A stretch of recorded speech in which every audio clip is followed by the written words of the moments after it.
Assalamu alaikum wa rahmatullohi wa barakatuhu. Dostlarım qandaysыңар? Денсаулықтарыңар, бала бақыра, неберелер, аяштар.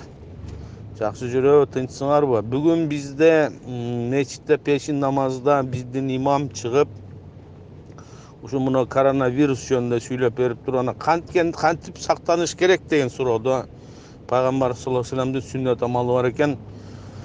Күндө тамактанаардан мурун столдо, дастаркондо туз коюп, биринчи туздан ооз тийип, колуңу тийгизип жейсиңби, кандап жейсиң. Андан кийин тамак ичип бүткөндөн кийин дагы ошо туздан оозуңа тийгизип, туздан шимип койгон. Бул сүннөт амал экен, оорулар жукпайт деп айтылган экен, ошо Пайгамбар саллаллаху алейхи вассаламдын кылган сүннөт амалы.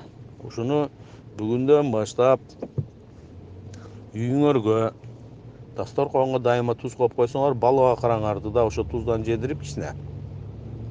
Анан тамак ичирип, кайра туздан жедирип койсоңор, ошондой оорулар жукпайт деп айткан экен. Мен уктум, силерге жеткиздим. Силер өзүңөргө караштууларга жеткизип койгула.